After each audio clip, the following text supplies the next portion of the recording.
સુરતના નાવલ ગામે આવી રહેલા ભાજપના રાષ્ટ્રીય અધ્યક્ષ અમિત શાહના કાર્યક્રમ માટે ભાજપે તૈયારીઓ શરૂ કરી દીધી છે, જેમાં દક્ષિણ ગુજરાત મહિલા મોરચા દ્વારા અમિત શાહના વધામણા કરવા 51,000 મહિલાઓના હાથમાં મહેંદીથી કમળ પાડી Guinness book of the world રેકોર્ડમાં નામ નોંધાવવા સમગ્ર જિલ્લામાં અભિયાન હાથ ધરાયું છે, જેનું શુક્રવારે અમિત શાહની હાજરીમાં રેકોર્ડની જાહેરાત કરાશે।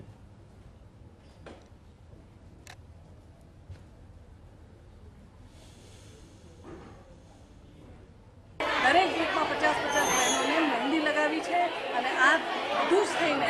લગભગ 60,000થી વધારે મહેંદીઓ લગવાની છે, પણ 51,000 મહેંદીનો રેકોર્ડ તો આજે અમે પૂરો કર્યો છે અને અમને બધાને ખૂબ આનંદ છે કે ભારતીય જનતા પાર્ટી દરેકના દિલમાં વસે છે, દરેકના હાથમાં એની શુભેચ્છા છે। અને હું આજે બહુ જ પ્રાઉડ ફીલ કરું છું કે મોદીજી અમારા માટે આટલું બધું કરે છે, લેડીઝને એટલું સપોર્ટ કરે છે, એ લોકો માટે ઘણી યોજનાઓ પ્રોવાઈડ કરી છે, એના માટે આઈ હેટ્સ ઓફ મોદીજી।